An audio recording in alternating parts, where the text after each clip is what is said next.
আসসালামু আলাইকুম। আমার প্রিয় বন্ধুরা, তোমরা সবাই কেমন আছো? আশা করি অনেক ভালো আছো। আজকে আর কষ্টগুলা চাইপা রাখতে পারলাম না, তাই তোমাদের সাথে আবার মুখ ঢেকে ভিডিওটা করলাম। আমার লাইফে তো আর অন্য কিছু নাই।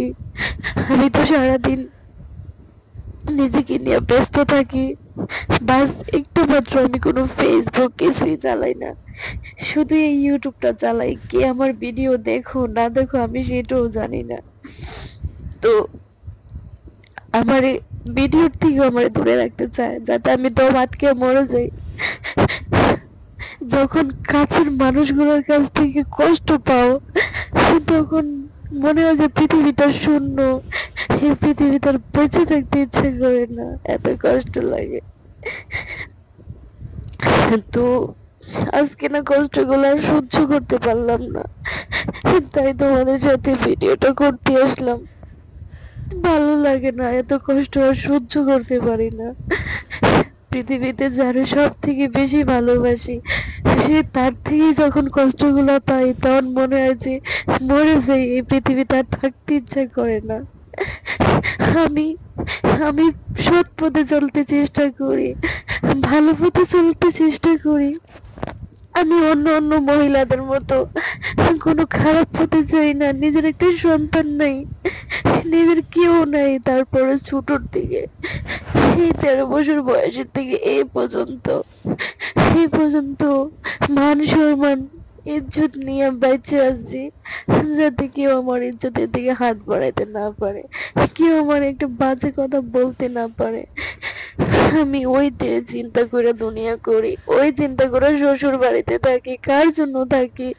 স্বামীর জন্য থাকি, স্বামীর মান সম্মানের দিকে তাকাইয়া। স্বামীর জন্যই তো। যখন স্বামীর কাছে যখন ওরকম একটা থাকে না, তখন তার চেয়ে বড় কষ্ট আর কিছুই নেই, বলো? তার চেয়ে বড় কষ্ট আর কিছুতে আছে? আমার যদি আমি আমি কতটুকু ভালো কতটুকু খারাপ আমি জানি না, আমার আল্লাহ পাক রব্বুল আলামিনই ভালো জানে। আমি চাই না যে আমি কোনো খারাপ দিকে কখনো মন দেই, কোনো খারাপ দিকে আমি যাই। আমি বাস এই ইউটিউব চ্যানেলটা আমার একটা, আমাকে পৃথিবীর যত খারাপ থেকে আমাকে একটু দূরে রাখে, আশেপাশের বাজে আরিয়ার থেকে আমার একটু দূরে রাখে। আমি আমার সারাদিনের কাজকর্ম শেষ করে আমি আমার ইউটিউব চ্যানেলটাকে একটু চালাই। ওরা আমার এই ইউটিউব চ্যানেলটাকে আমার চালাইতে দিতে চায় না। আমি কি করব বলো? আমি কি একা একা দম আটকে মরে যাবো? আমার তো একটা কষ্ট হয়, আমারও তো একটা জীবন, বলো? আমারও তো একটা জীবন। আমি তো আমি মরে যেতেই চাই, আমার আর বাঁচতে ইচ্ছে করে না। এই পৃথিবীটা আমার কাছে পুরো অন্ধকার মনে হয়, পুরো কালো মনে হয়, পুরো কুৎসিত মনে হয়। আমার আর বাঁচতে ইচ্ছা করে না।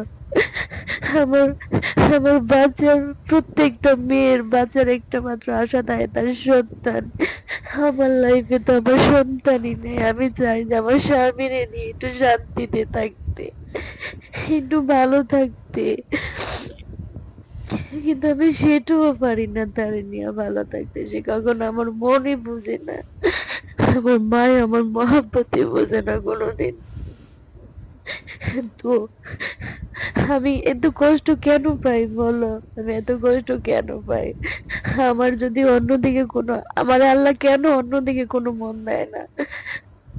আমার যদি অন্যদিকে কোনো মন থাকতো, তাহলে আমি কারোর জন্য এত কষ্ট পাইতাম না। কারোর জন্য লাইফে এত, কেউ আমার লাইফে এত, জীবনে এত সবচেয়ে বড় একটা দিক থাকতো না। আমি এত কষ্ট পাইতাম না। আমার ভাল লাগে না, আমার ভীষণ কষ্ট হয়। আমার অনেক কষ্ট হয়, আমি তোমাদেরকে বলে বুঝাইতে পারবো না যে আমি কতটা কষ্ট নিয়ে বেঁচে আছি। আমার কতটা কষ্ট মনের মধ্যে। আল্লাহ তো আমাকে একটা কষ্ট দিয়েই রাখছে, আমাকে সন্তান না দিয়ে। তারপরও আল্লাহ আমাকে একটু কেন ভালো রাখে না? আমার আর কান্না করতে ইচ্ছা করে না। আমার আর কান্না করতে ইচ্ছা করে না। আমার চোখে চোখে দিয়া মুখে দিয়ে এখন কথাও আসে না।